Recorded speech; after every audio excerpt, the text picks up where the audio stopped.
Hello. Today we're going to talk about the American Revolution. From 1607, when the Jamestown was settled, until the Navigation Acts, which was 1696, Britain did not really get involved in the American colonies politics. They didn't actively intervene in the American colonies. We call this the solitary neglect.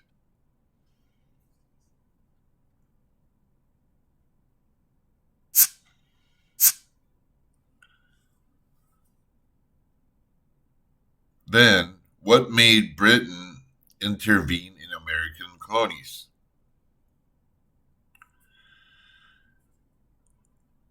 The American colonies started to import molasses and sugar from the French West Indies. French West Indies is below Florida, and they had a lot of sugar and molasses, and they started to import those goods without Britain.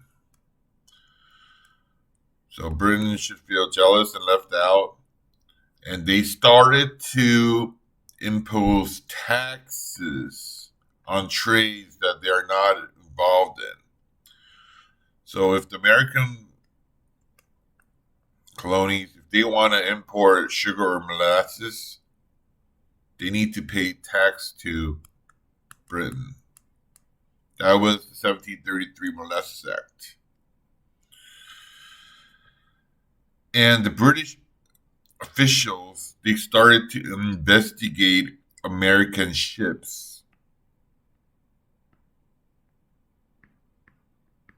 to make sure they weren't smuggling any goods.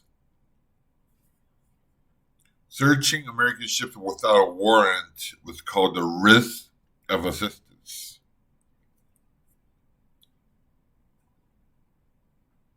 This later impacts the Fourth Amendment.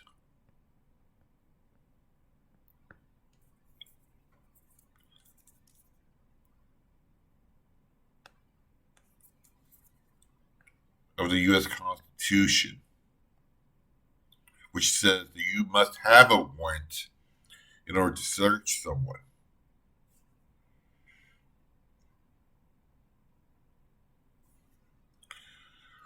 There were many wars between England and France in the 18th century.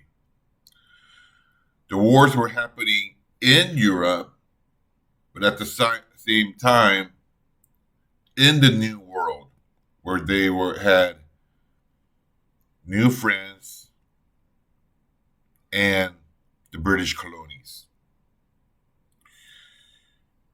You need to check the French and Indian Wars.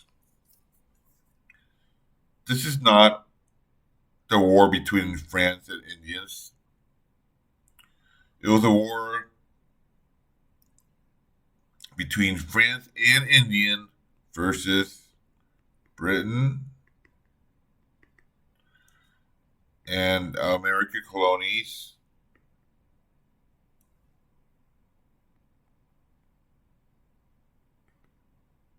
And the Iroquois Confederacy. Iroquois were the Indian Confederacy located in today's New York. And why did Iroquois ally with Britain? Because they had a trading relationship. They were close with Britain. The other Indians were close to France because they had their trading relationship with France.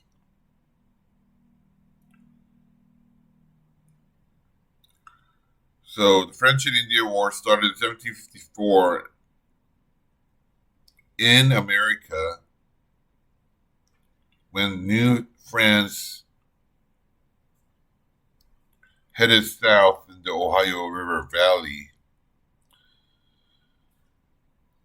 And at the same time, war occurred in Europe in 1756. The war in Europe, we call this the 7 Years' War.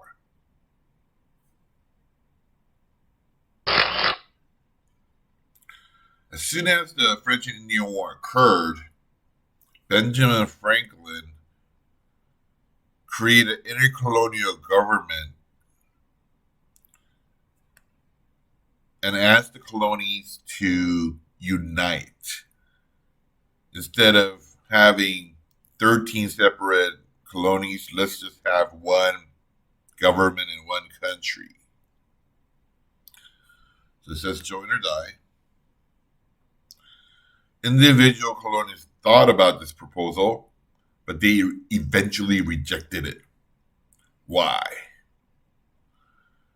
Because they did not want to give up their autonomy, meaning that they didn't want to give up their powers to raise taxes,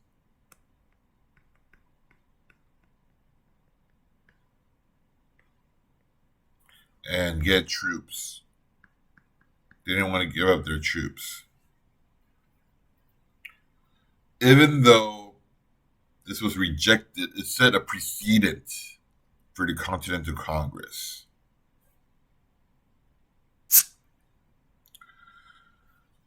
Britain eventually defeated France, and France lost all their North American colonies, and Britain gained Canada at the Treaty of Paris of 1763.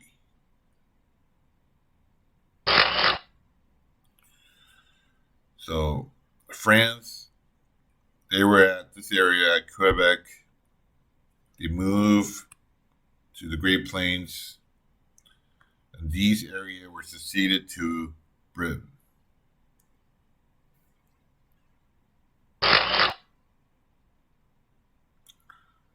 What was the Pontiac's Rebellion? The American colonists, they start to cross the Appalachian Mountains into the Indian lands. Why? They wanted more land. And the Indians did not like it. And led by Pontiac, they started a huge rebellion. Britain already spent a lot of money and troops during the French and Indian War. But they had to suppress the Pontiac's War as well.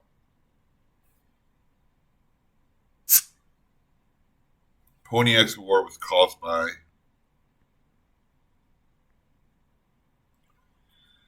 the Americans wanting land, the West Coast, in the frontier. When the Pontiac's War happened,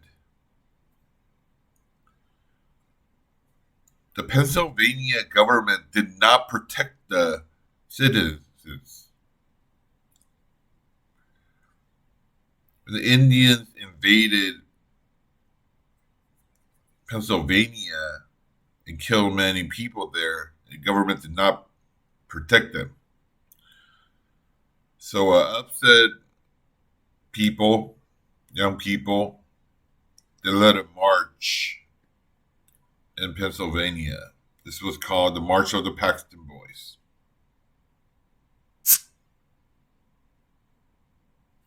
There was a protest in North Carolina called the Regulator Movement.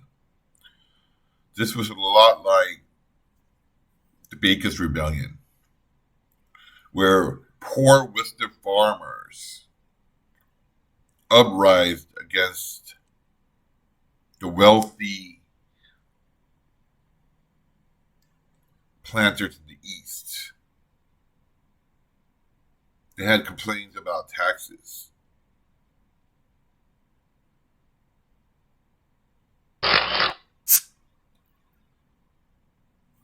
After the Pontiac's Rebellion, Britain, they passed a law called the Proclamation of 1763, which prohibited American colonists to cross the Appalachian Mountains.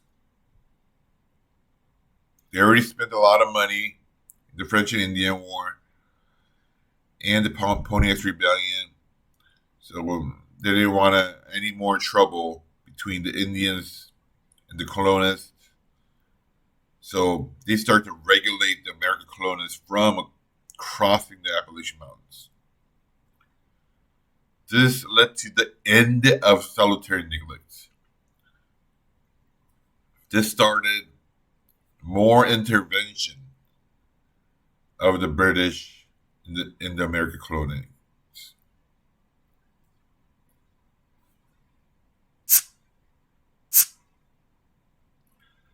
The Molasses Act was upgraded to the Sugar Act. The Molasses Act wasn't much enforced. It wasn't enforced that much, but the Sugar Act was enforced by the Vice Admiralty Courts. This is a military court. It was strongly enforced. So, if Americans wanted to import sugar from the French West Indies, the Caribbean area, they had to pay taxes. What was the American reaction to this? They continued to smuggling.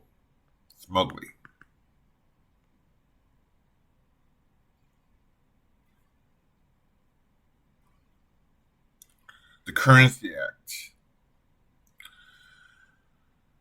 British merchants were trading with American colonists before they took the colony's currency. But after the Currency Act, the American colonies had to pay British merchants in gold only. They're not going to take currency anymore.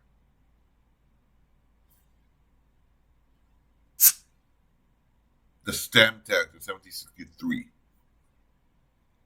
This was the first direct tax. It required all legal official documents used in the American colonies. For example, wills, contracts, even newspapers and playing cards, be written on a stamped British paper. The British, their purpose was to raise money, to raise revenue. The money they needed to fund the war. The British kingdom was almost bankrupt after the French and Indian War. So they needed money. What was the American reaction to the Stamp Act?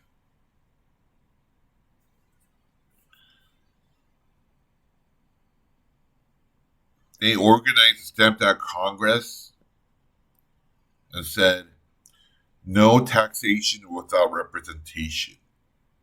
What this means is the Stamp Act was passed in the British Parliament, but there was no direct American representative there.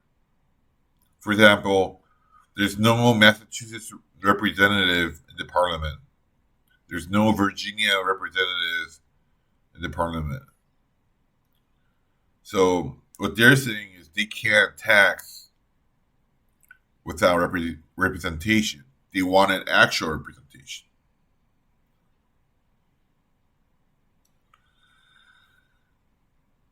And Sons of Liberty, they organized a secret organization and started to intimidate British tax agents. This was called the Sons of Liberty.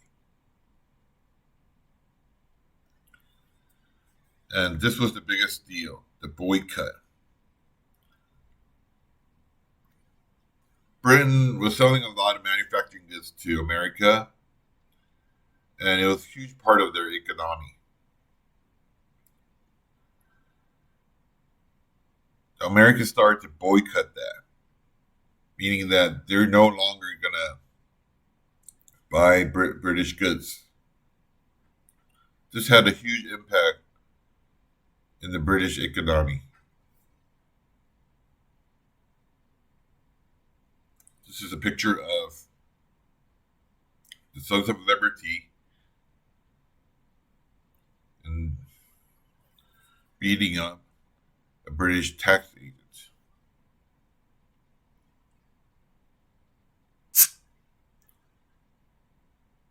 How did the British respond to this? Respond to no taxation without representation. What British said is everything in the British Parliament are represented in all British subjects, including the American colonies. So even though there weren't actual representatives that voted for the members in Parliament, American colonies were still represented. This was like an indirect representation.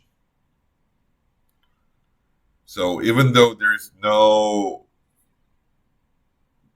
representative from Massachusetts or Virginia, people here in the British Parliament, they have businesses and interest in America. So there is indirect representation. That's what's their logic. It was called virtual representation. Eventually, Britain had to repeal the stamp tax because of the economy. It hurt the British economy too much.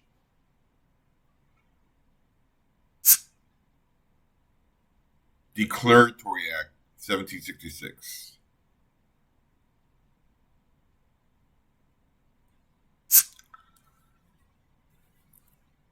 So they had to repeal the Stamp Act. But this will hurt the British pride or control too much. So at the same time, the British Parliament declared that they will always have the power to tax the American colonies both internally and externally. Quartering Act of 1765. This act required Americans to feed and provide housing to British troops for their own protection. This led to a lot of complaints in the American colonies. Townshend duties of 1767. This was another series of taxes. It included taxes on paper, lead, oil, tea, and paint. How did Americans react to this? The famous letters from a Pennsylvania farmer. We're going to go over this later. This time the women, they got together and formed the Daughter of Liberty. This helped the boycott. Massachusetts Circular Letter, a document that said that taxation without representation is tyranny. This led to the second boycott. So this stopped Americans from importing British goods and also had a huge impact on the British economy. It hurt them. So eventually, just like the Stamp Act, they had to repeal the Townshend Act, except the tax on tea. Because like taxing on tea was it was symbolic.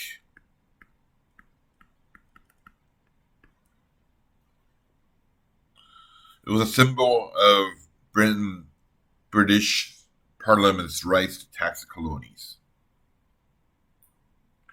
Britain added more troops in Boston,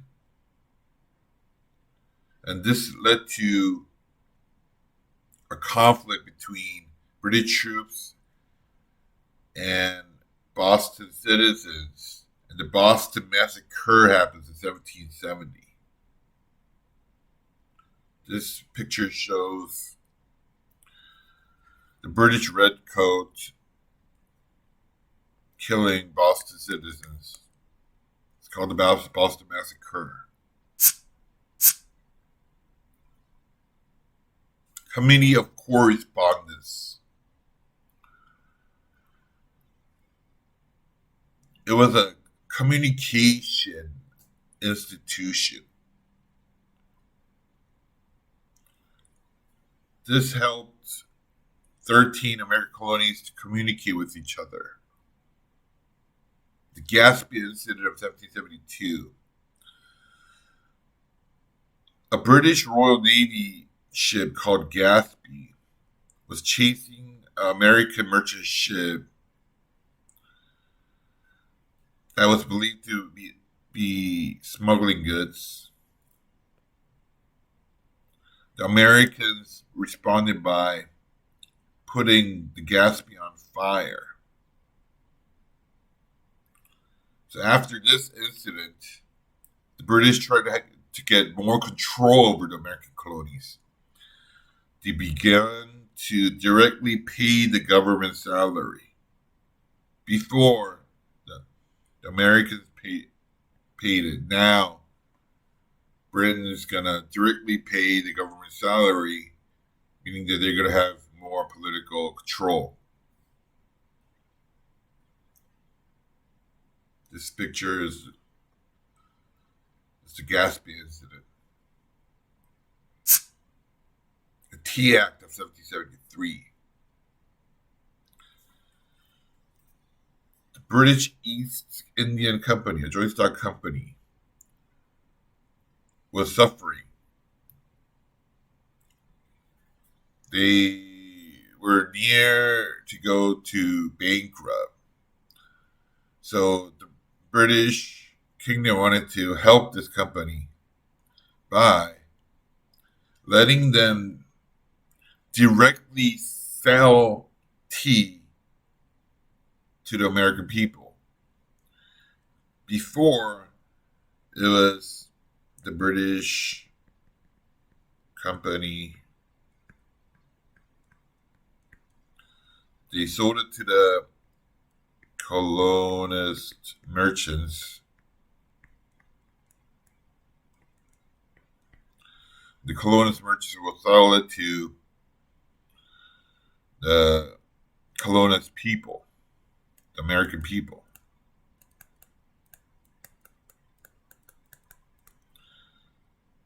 This law is going to let British company directly sell it to the American people.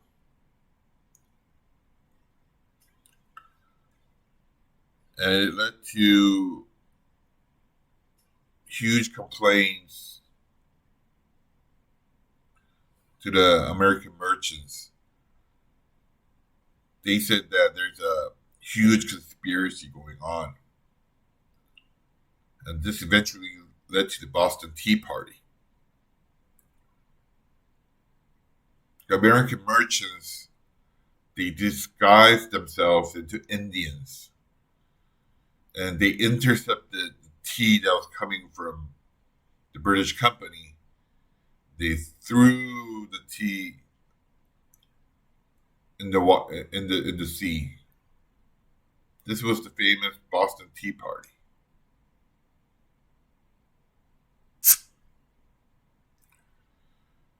Britain was very upset after the Boston Tea Party, and they passed 4 big laws that would increase control over the American colonies. Number 1, the Boston Port Act. They would close down the Boston port until the destroyed tea was paid for. Number 2, the Massachusetts Governing Act. It reduced the power of the Massachusetts legislature, which was controlled by the Americans, and increased the power of the royal governor, which is controlled by Britain. Number 3, the Administration of Justice Act. If the British officials, if they are accused of crime, instead of being trialed in America, they're going to get trialed in England. And number 4, they're going to expand the Quartering Act, enabling British troops to be quartered in private houses. These 4 laws were called the Corsive Acts of 1774.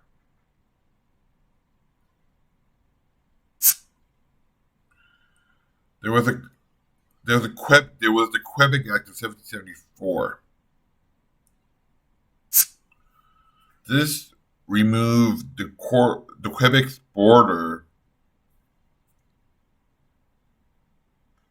to the south, and it prevented the American people to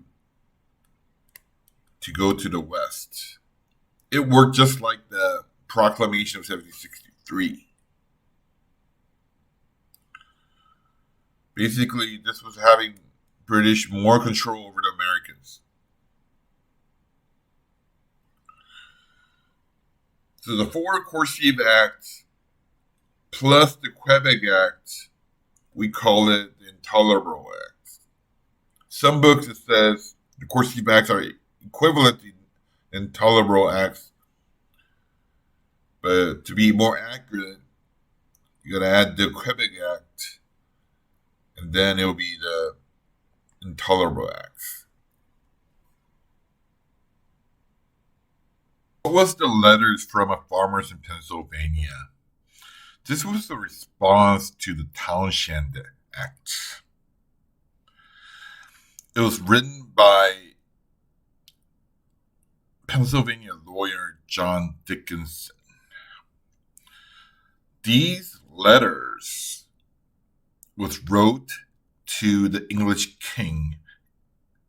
It said that the English Parliament intervened in the American colonies and raising money were unconstitutional. These letters were published in the colonies' newspaper and were very important in uniting the colonies.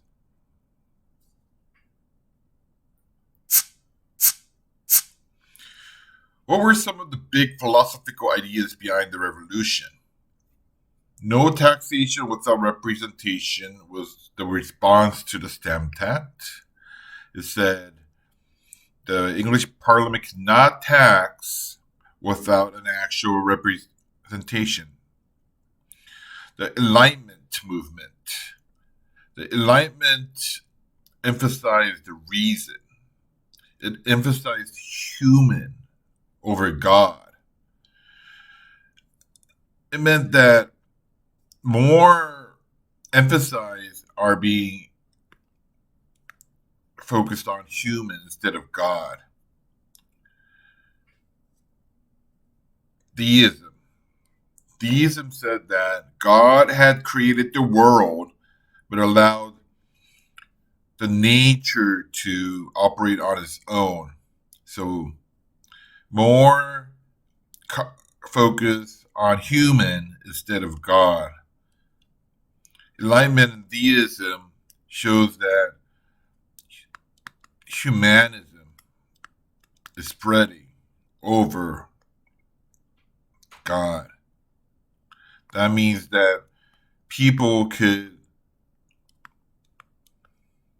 overturn the English king, who was nearly considered God.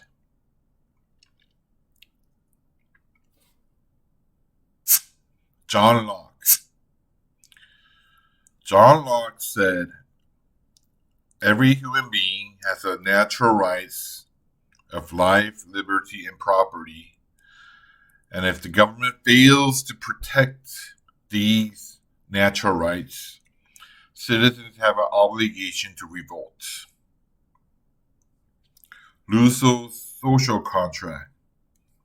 He said, the government and the people, they're on a contract. And if one of them fails to fulfill the contract, for example, here, the government is not doing their duties and they're just irritating the people. If they fail to execute the contract can be broken. So these philosophical ideas justified the American Revolution.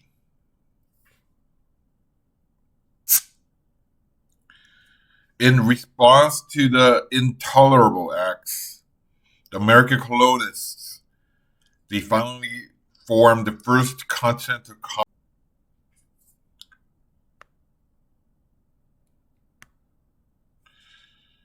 in 1774. They wrote letters and petitions to the English king asking for independence. And they organized boycotts.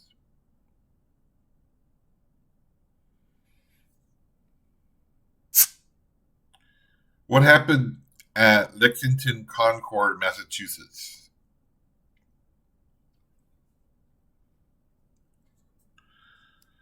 The English king declared Massachusetts to be a state of rebellion. And the English troops tried to seize the colonial military supplies in Concord. Alerted by Paul Revere, the Lexington militia assembled to stop the British troops.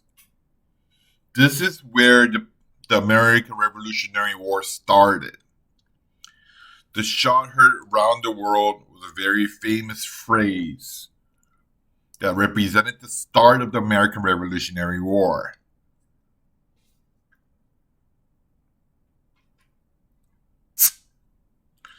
What did the Second Continental Congress do when they met in 1775? They got together to form a Continental Army led by George Washington. Why George Washington? He was a Southerner. He was from Virginia. They were getting less support from the South. So they purposely chose a Southern leader to get more support from the Southern states. The Olive Branch Petition. This was the last or final attempt by the American Congress to avoid a war with Britain. This is a letter to the English king asking for independence. But the English king refused.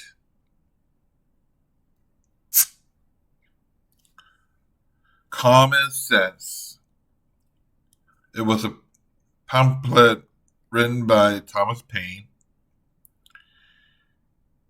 He said that, or he persuaded Americans to declare independence. Thomas Paine said that a large continent like America being ruled by a small corrupted government 2,000 miles away, this is describing Britain, makes no sense. That's the common sense. The Declaration of Independence. This was finally signed by the Second Continental Congress in 1776, July 4th. It borrowed the ideas from John Locke's natural rights, life, liberty, and pursuit of property, and said that we have an obligation to protect Americans' life, liberty, and pursuit of happiness. Therefore, we're going to war with Britain.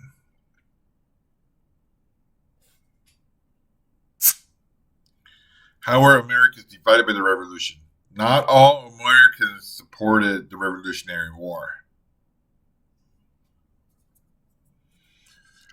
80% were patriots, or people who supported the Americans in the independence.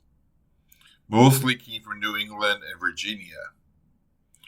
20% were loyalists or Tories who supported the British Kingdom. They came from New York, New Jersey, and Georgia. Loyalists tend to be older, conservative, and wealthy white or African American Indians or other minorities. So either they were like extremely wealthy white or a minority. People in the middle were patriots.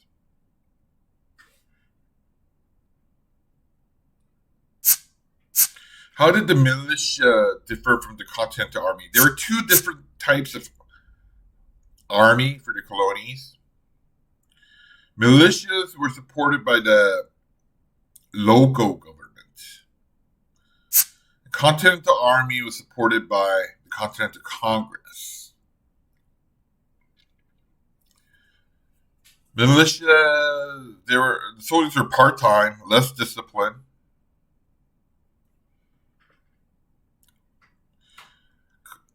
Continental Army was better funded by the Continental Congress. They were full-time, better trained and disciplined. And the Continental Army was like the symbol of the Republican cause. And the Continental Army received a European-style training, meaning that they were a lot more organized.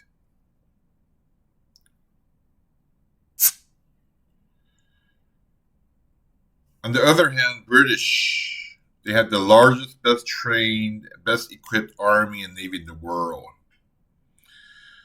The Americans, the patriots, they were defending their home land, so they were more familiar with the land, and they were fighting for freedom. These were the advantage that the patriots had. What disadvantages did each side have during the Revolutionary War? For Britain, they had a difficult time supplying troops and supplies. They're coming from Europe, so they had a lot of difficult time supplying. And the war was unpopular in Britain. British were spread too thin, meaning that the British troops were in South America and in Africa and in all parts of the world. That's why they were spread too thin. What about the Americans? They had a difficult time getting support from the local government, especially from the South. They had poor equipment and poor training. So what was the strategy for George Washington?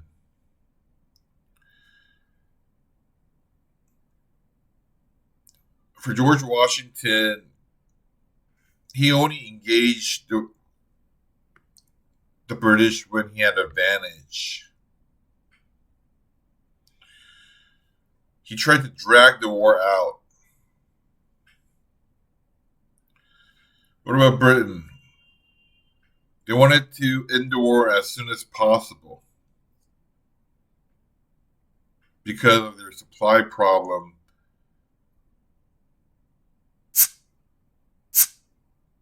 What was the Battle of Saratoga in New York? In the beginning of the war, Britain had a lot of advantage because obviously they had a better army and navy. They won a lot of battles. But after the Battle of Saratoga in New York, the Americans showed that they could possibly win the war. What about France? What were their position? France did not want to get involved in a war where they're going to lose, like the French and Indian War. So in the beginning, the French was just watching. But after the Americans showed that they could win in the Battle of Saratoga, Benjamin Franklin went to Europe and finally signed the Franco-American Alliance 1778, where France decided to help the Americans. Why did they want to do this? Because they were rivals with Britain. They wanted to weaken the British Empire. The Revolutionary War finally ended at the Battle of Yorktown. The British generals surrendered there. Why did Britain eventually lose the war? Because of economic reasons. They had a hard time supplying, and the merchants were cut off. They weren't selling goods to America. They had a lot of economic difficulties. Treaty of Paris in 1783 ended the Revolutionary War. British finally acknowledged American independence, and they acknowledged the Mississippi River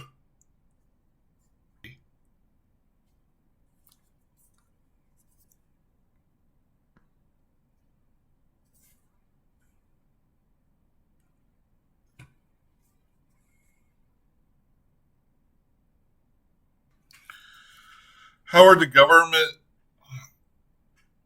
the state government set up after independence for Britain was declared? Each state had a constitution. Each state had a Bill of Rights. And relatively, the central government was weak. Everything was decided by the states. John Dickinson, he was the lawyer who wrote The Letters from a Farmer from Pennsylvania. He also wrote the first U.S. Constitution called the Articles of Confederation. During this time, the central government did not have much power. It only had the power to declare war, make treaties, and borrow money. Only the powers to go to war with Britain. It did not have the power to directly tax the people. So no money means no army or navy, no military. It did not have the power to regulate commerce, and it had no president, no executive power. What impact did the American Revolution have on slavery? The Declaration of Independence says that all men are created equal. This provides a rationale for the slaves. Now, you can't say that everyone is equal and then have, slaves, right? Quakers are the first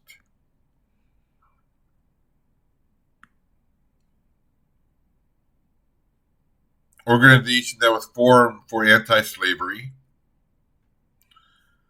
And most of the slaves in the North were emancipated during the Revolution.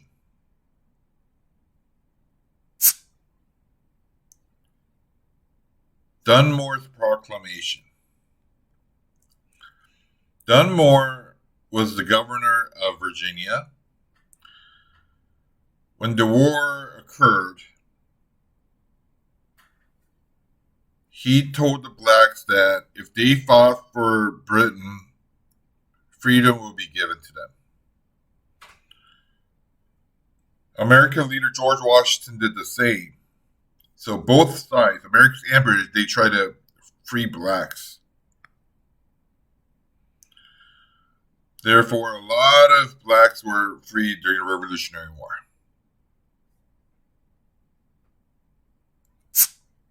What impact did American Revolution have on the status of women?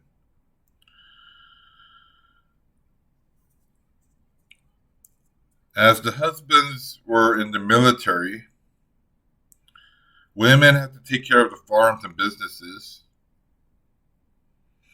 However, there were no significant legal gains or expansion of political rights for women. Women asked for more educational opportunities.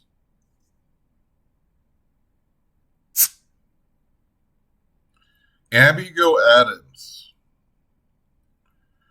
who was the wife of John Adams, who becomes the President of the United States later on, she wrote a letter to her husband saying that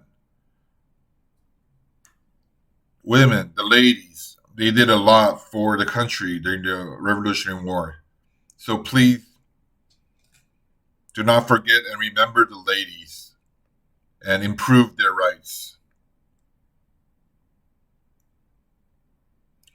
The ideal women during the Revolutionary War was called the Republican motherhood.